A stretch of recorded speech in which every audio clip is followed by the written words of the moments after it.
We're going to have a Q&A session addressing several of the most frequent questions we get regarding archiving, best practices, retain, especially as pertaining to education, as this is a specific to schools and districts and so forth.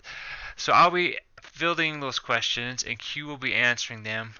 We have a lot of topics and questions we want to get through. The most frequent stuff. But if you have any questions that come up as we go through the webinar, those are the most important ones, right? We want to address those. So please share those with us by using the Q&A panel, the chat panel, and Q and I will both monitor that and be sure to address those along the way. Q? Thanks, Sheldon, for that intro, and thanks everyone for being here. Yeah, we're really excited to bring you this information and hope you can benefit from it. Yeah, so thanks for being here. Awesome. So let's just jump right in. And again, if you have those questions, please put them in. First, let's start off. What is archiving? How does it affect me, specifically relating to education? So that's a good question. A lot of people ask that. There's some misconceptions about it, what it might be for you and how it affects you. So what I want to do is let's just jump into, just give you a brief overview of what information archiving is. So really the idea with information archiving is that it's evolved, right? Traditionally, it's been viewed as something that you archive your email.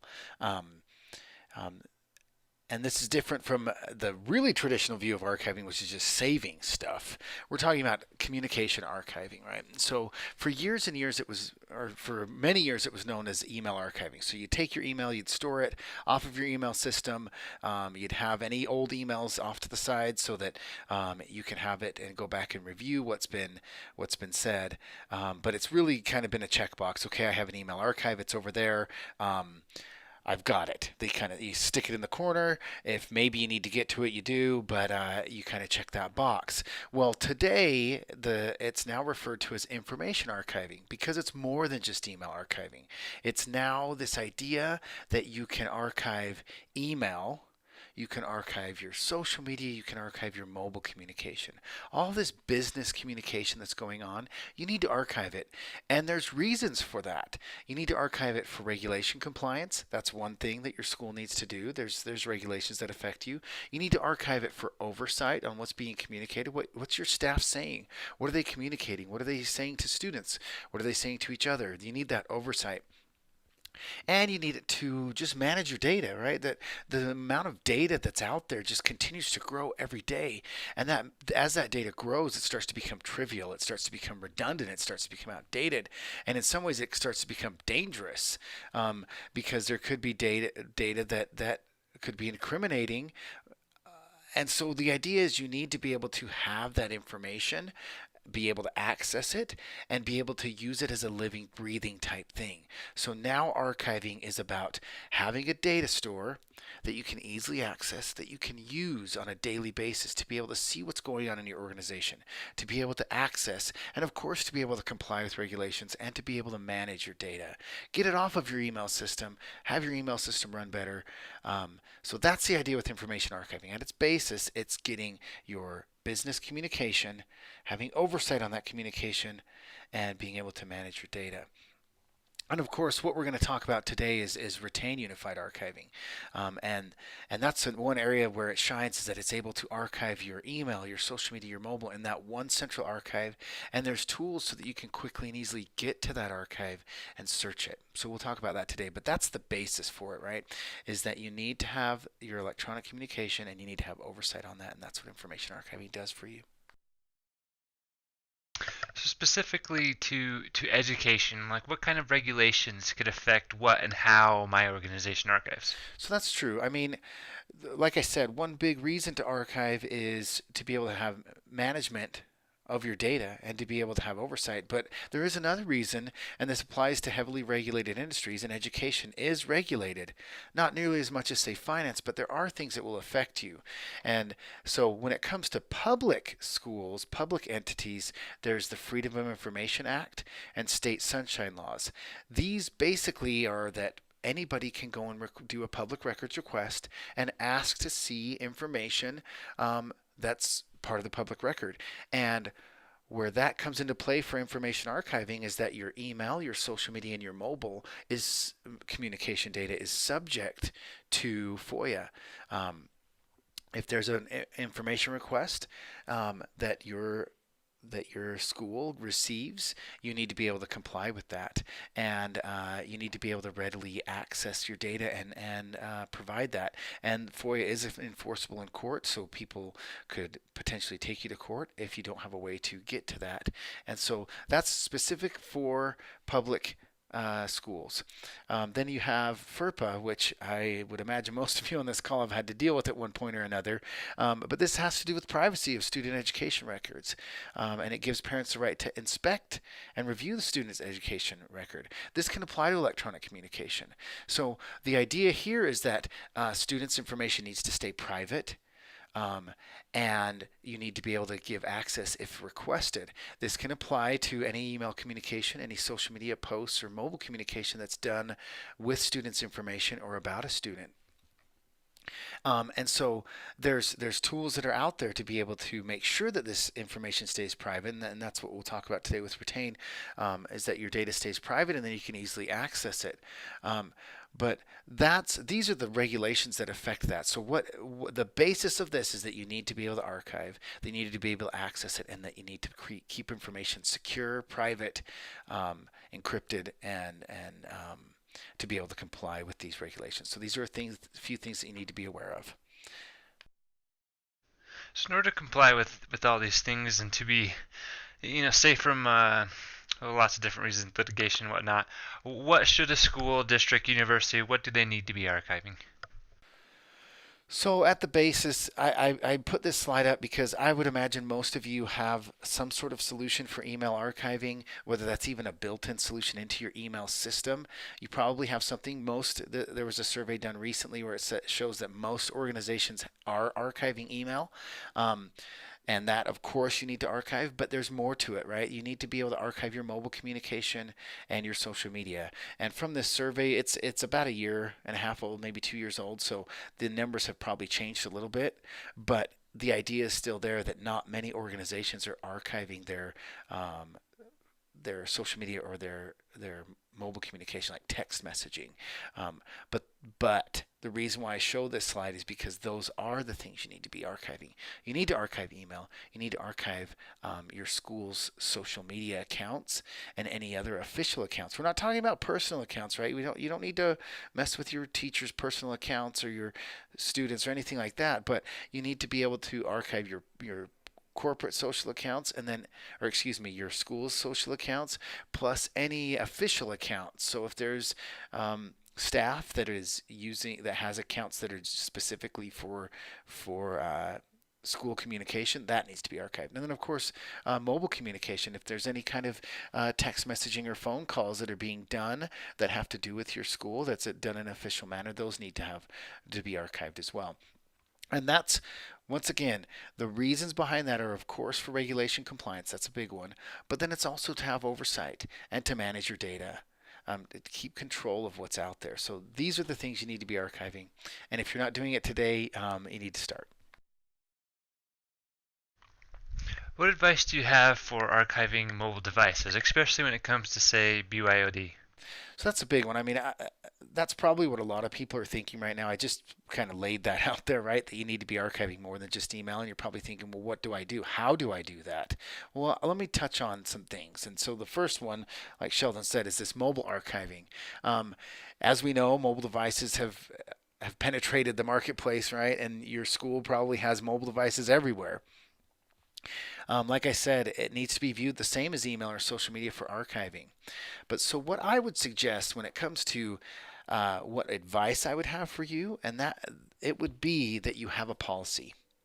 This policy needs to cover what is appropriate and not for mobile communication, what you are allowing your staff to do when it comes to mobile, and then it needs to everyone needs to make sure that they understand it. So you need to have a clear policy. Everyone needs to have buy-off on it, and they need to understand it.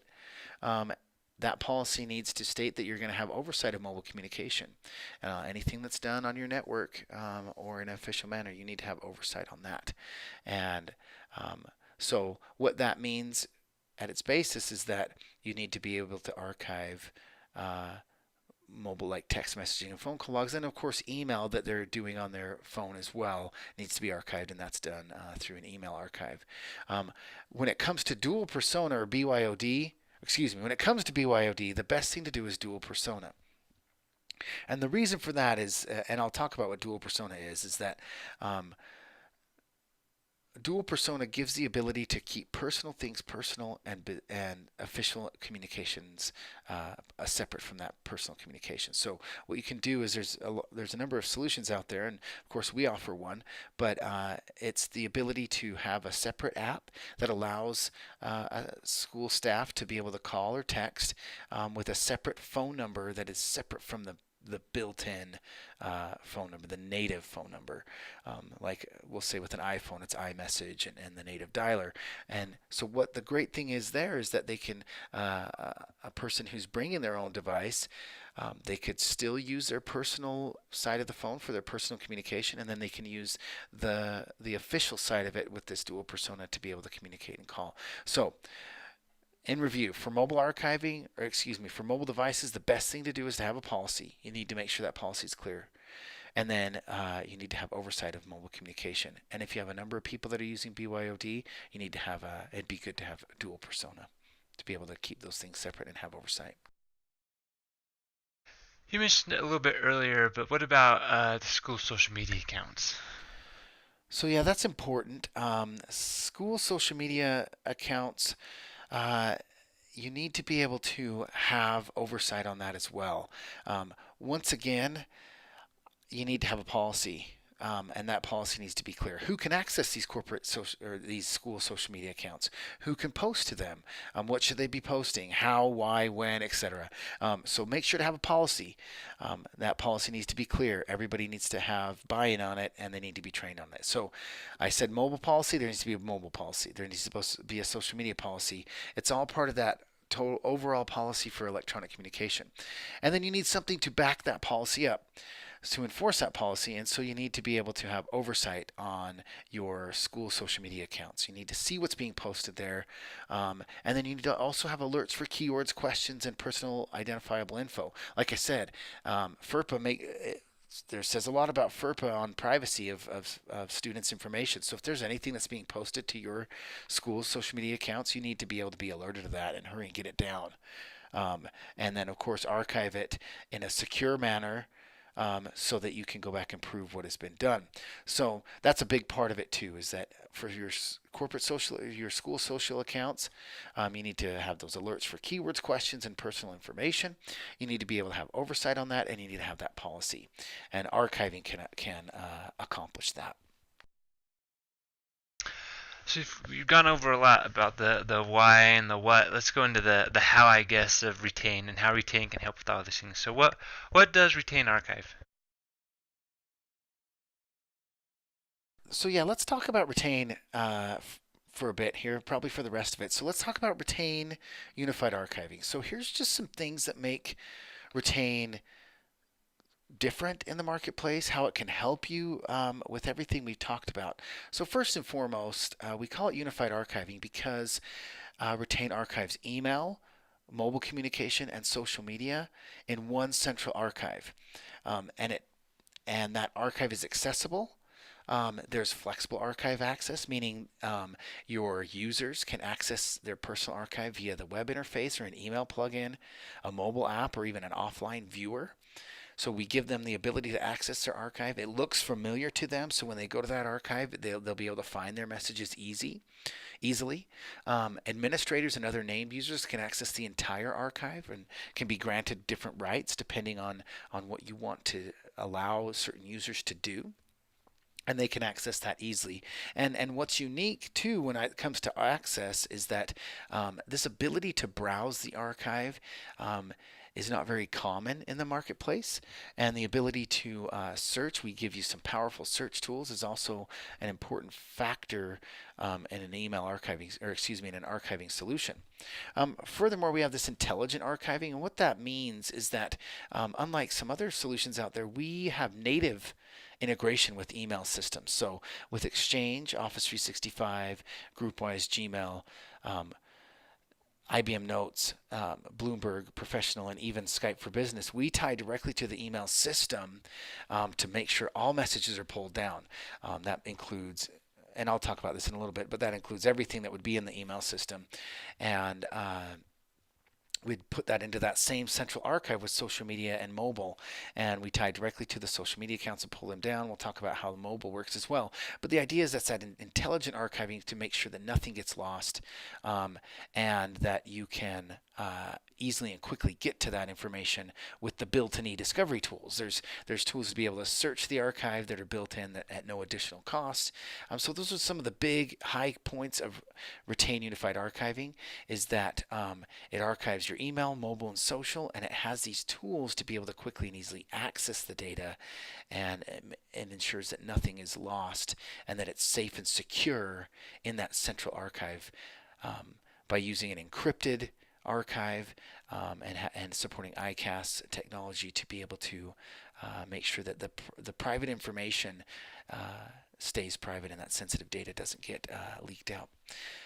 So that's really what Retain archives, and it does it in a way that you can easily and quickly get to that data with those built-in tools.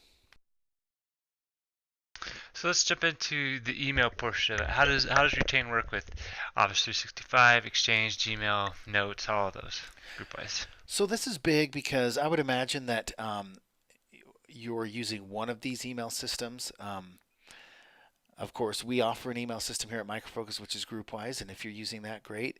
But we would tie to any email system. So Exchange, Office 365, GroupWise, Gmail, IBM Notes, Bloomberg Professional, and of course we archive Skype for Business. I'll talk about how that works in just a minute. But we tie directly to like I said, we tie directly to the email system. We natively integrate. For Exchange and Office 365, we use the AWS we use impersonation, or we use the recoverable items folder to be able to make sure that we archive everything. And so we tie directly to the email system and pull down email, folders, attachments, appointments, calendar items, etc., tasks, etc. That's all pulled into Retain. There's the one thing that's really unique to Retain is this, and why it helps you make sure you are in compliance and that you manage your data, is that it also supports mixed messaging environments. So if you're today, and this is pretty common for schools, if you're running Office 365 and Gmail, or say Exchange on-prem and an Office 365, we can support both platforms, and we can do that simultaneously. So you don't have to worry about what am I going to do about one email system, how am I going to access that. No, you're going to be able to access all archive data from one central archive, from that central Retain archive. And then when it comes to Skype for Business, since those messages are stored in Exchange and Office 365, we can actually pull those into Retain, and it's delivered and threaded in a way that you can see it as if how it was originally communicated. So that's an important piece as well, is that those Skype for Business messages can be archived and reviewed easily. The same goes for GroupWise. For the GroupWise Messenger, we could archive those messages as well. And then for Gmail, of course, we archive all the Gmail messages, calendar items, iCalendar items. And then for Bloomberg Messenger, it's all the messages, and for IBM Notes as well.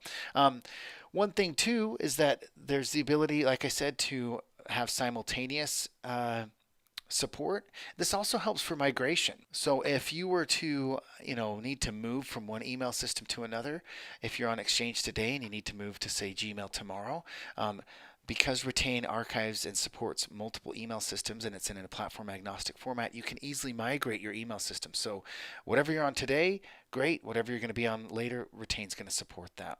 Who knows what's going to come down the road, right? So Retain can support that. And then Retain has, like I talked about before, that those built-in eDiscovery and publishing tools. It also supports redaction and export to PDF, which is not all archiving solutions do that. So that's the email piece. I know that was a lot, but that's a little bit about it. Let me just show you a couple things. There's an email plugin so that your users can quickly access their archive directly from their email system. Here's the view of the web access viewer I talked about. Like I said, it replicates the folder structure over so it looks familiar to your users when they come in. They'll be able to see their and browse their archive from the web UI. Um, and administrators can access the entire archive. So that's a little bit about Retain for email and how it can work. So let's jump into mobile real quick. How does mobile archiving work with Retain? Do you have an example to kind of show everybody? So for mobile archiving, it's a little different depending on the platform. Let me talk about BlackBerry and Android first. So BlackBerry, yes, there are still some BlackBerry users out there, so I want to talk to it. We tie directly to the BlackBerry Enterprise Service, and so we'd pull down those BlackBerry logs and deliver it in a format that's usable. So we'd pull down the BBM Enterprise, phone call logs, PIN messages, SMS, MMS, so text messages as well, and we pull that into the Retain archive, and you have oversight on those. For Android, we have an app that sits on the Android device, and it will pull down all text messages, multimedia messages, and phone call logs that are hosted and on that device, so we tie directly to the device, so anything native there. And then for iOS, we have partnered with a company called CellTrust to create that dual persona. And that's what I was talking about earlier. So what happens there is an app is placed onto the phone where a user can use that app to call, to text, and it's a separate phone number from the native phone number. So they'd have the native phone number for personal information, personal calls, and text messages, and then use the CellTrust app to be able to communicate for business reasons or for official reasons in this case when it comes to schools. Um, the other thing that it does is that the communications are encrypted. So if you have a CellTrust user going to a CellTrust user, that's all encrypted. So anybody internally, that communication is all encrypted, making sure that information stays private, as we talked about to help with FERPA compliance. Once the information is pushed out, like if it's going to somebody who is not a CellTrust subscriber, if it's just a regular text message, it's encrypted up until it hits the carrier. But the idea here is to create that dual persona so that you have oversight on information that is official and then the personal information stays personal. And also because Apple locks it down, we can't get to the native information anyhow. So that's the solution when it comes to iOS. This can also be used on Android. If you have individuals using Android as a BYOD, they can use the CellTrust app there too. So some examples on how you would use this and why you would use this is that, like I said, if you have staff that is communicating in an official way, if they're using mobile to communicate with parents or other teachers or other staff, you need to be able to have oversight on that communication. You need to make sure that communication stays secure. And in the situation where you have staff that's bringing their own device, you would want to use that dual persona, and that's pretty common. We have a number of organizations that are doing that, and so that's the best thing to do is if you have BYOD is to have that dual persona to be able to have oversight and be able to keep personal things personal and official things and done in an official manner with oversight. Or what does Retain do with social media? So for social media, this is big, right? As we talked about at the beginning, it's evolved from just being email to now it's mobile and social media. And so Retain, we've partnered with a company called Archive Social, and Archive Social will capture the information and then pull that into Retain into the same archive that you have your email and mobile communication, so you can quickly and easily have oversight on that, search it. So some things to take note of when it comes to social media is that this is for your school social media accounts. So you need to have oversight on that. You need to have those keyword alerts as I talked about, right? You need to be able to have alerts for if a keyword comes across, if there's questions, or if there's personal information on there, so that you can answer the question, you can respond to keywords that you've set up, and then of course if there's personal information on there, you can take it down because that can happen, right? And then you need to have oversight. And so Retain gives that oversight for you. So for social media, it captures that full resolution pictures, videos, GIFs, and other data formats. It's delivered in a way that is it maintains the integrity of the information. So you can go back and see it in context. You can see the post and any comments that were with those posts. You can see it how it was originally delivered. Um, and one nice thing is that you can connect to the social media accounts without having the login info. So you don't have to have people turn over passwords or even have IT know the password of the social media account if you don't need that. All that has to happen is somebody needs to be logged into it. You give them the URL to be able to authenticate to, have Archive Social authenticate to that social media account. It authenticates, and now you're off and running. So Archive Social is capturing it, pulling into Retain. It's delivered in a way that you can easily and quickly search that, and the messages are being archived whether they're on or off the network. Here's an example of just some of the content types that we talked about, and the ability to search that quickly and easily. Search the archive data. And back to here, some of the platforms that are supported: it's Pinterest, Instagram, LinkedIn, Google+, Twitter, Facebook, Flickr, Vimeo, and YouTube. And one other one too is Periscope, is another one that's a Twitter thing as well. They're all supported to be able to pull the information down and be able to quickly and easily search that. And it's delivered in that same central archive. And that's for, once again, for your school social media account or any official social media accounts. You touched on it briefly on the search. I wonder if you can go into a little more of the eDiscovery and how Retain really is kind of is powerful in that area. So that once again is important, right? We talked about this idea of FOIA requests, of being able to keep information private. So Retain helps with all of that, and it helps with oversight and management because you can easily get to your data with built-in search tools, and I'll show that in just a minute. There's built-in Google-like search. You can place litigation holds or mailbox holds, and those holds can be on a per message or an entire mailbox or an entire individual. Those holds are flexible. You have the ability to grant rights to different people to be able to search the archive. So if you have an audit team that needs to come in or a legal team, you can grant them rights to search that archive. And end users can access their own personal archive, and we make it quick for you to get the messages. So once messages are archived, there's a near zero latency for them to be able to be accessed for search. So whenever you do a search, you can know that it's the information is up to date and ready and available. And then there's redaction. So we talked about being able to keep information private. Retain gives you the ability to strike out or black out information, redact information that should not be part of an open records request. So that makes it easy for you to keep that information private and be able to make sure you're compliant.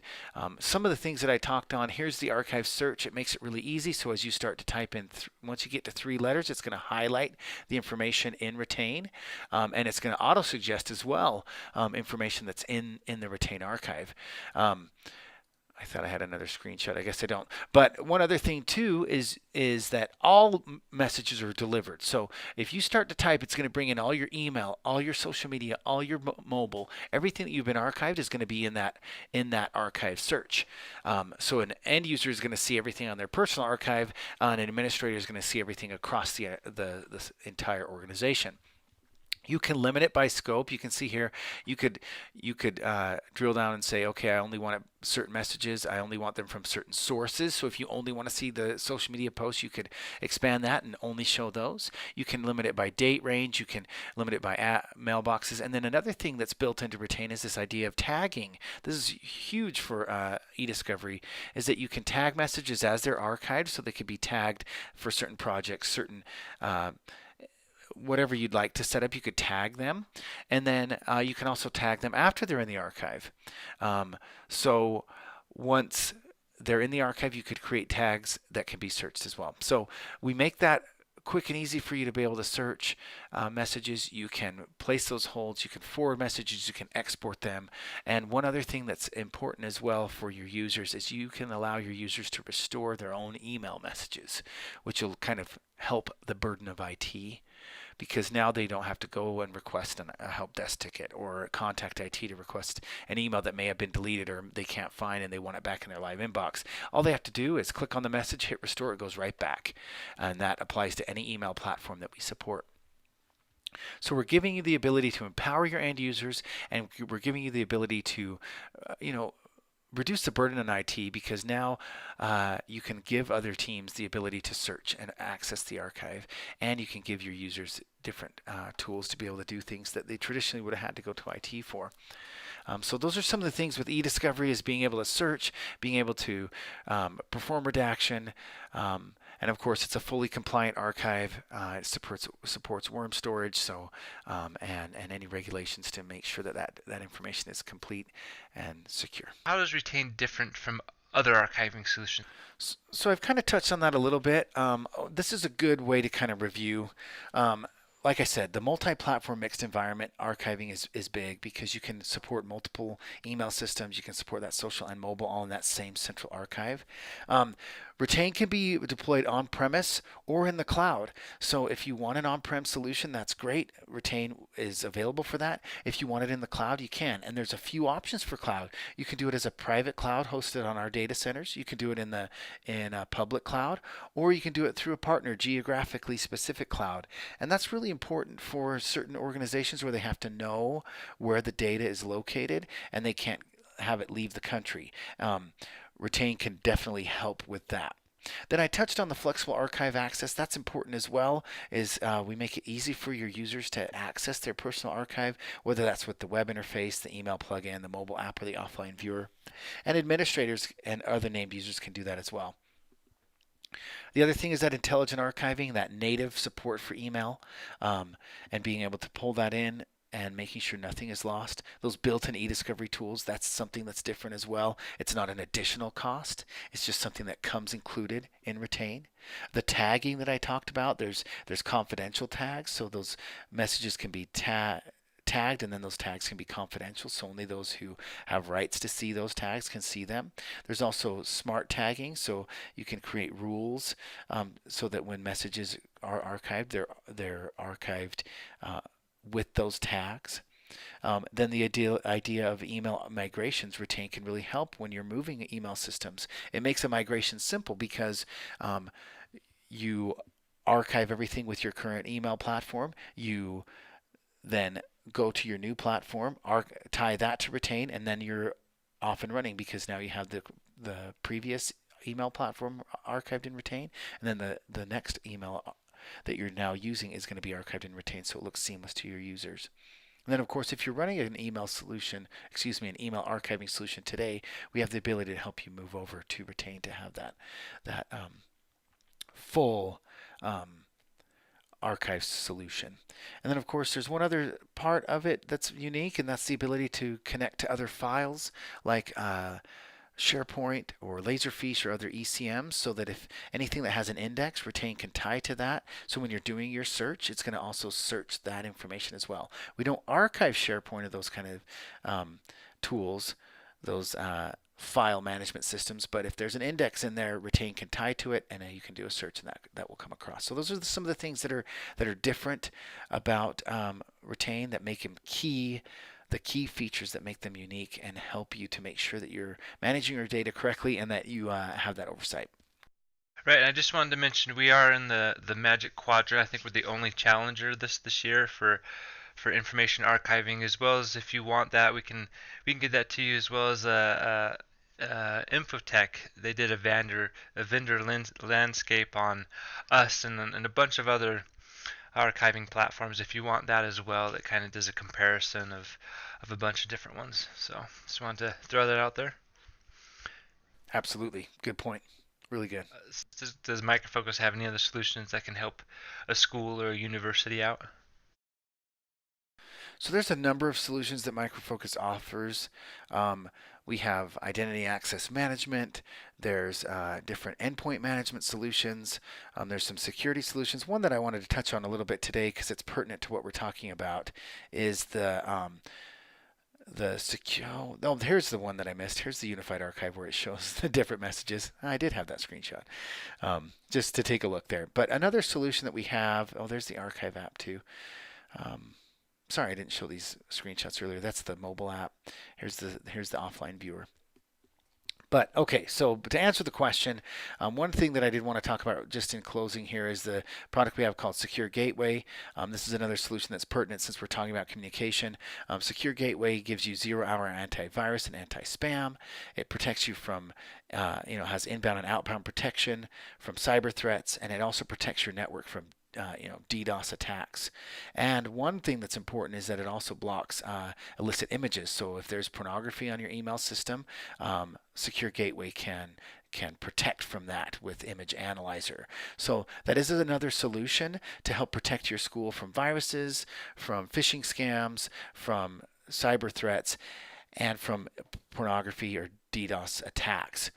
One other thing too that's really good, and the reason why I wanted to bring that up in this webinar in particular is that for schools this is really important. We have what we call the content scanner. So what Secure Gateway can do is it has the ability to scan for keywords in your email system. So if people are emailing and they're putting certain words, maybe things that may be inappropriate communication or maybe violent terms, with what's been happening lately with violence in schools and in the world in general.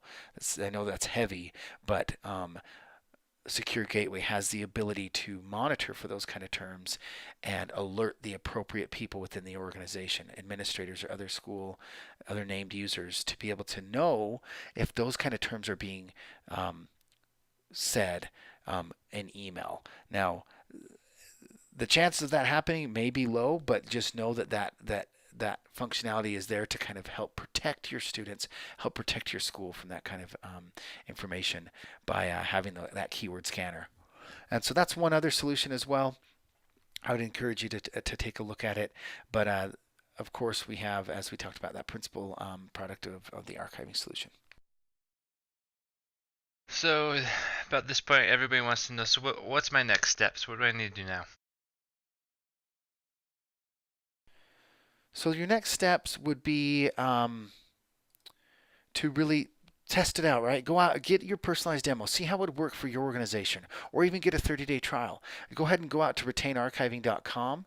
You'd be able to get more information, request your own personalized demo, request even a price quote. See how much this is going to cost for you. It's really affordable. It's something that really you can't afford to go without.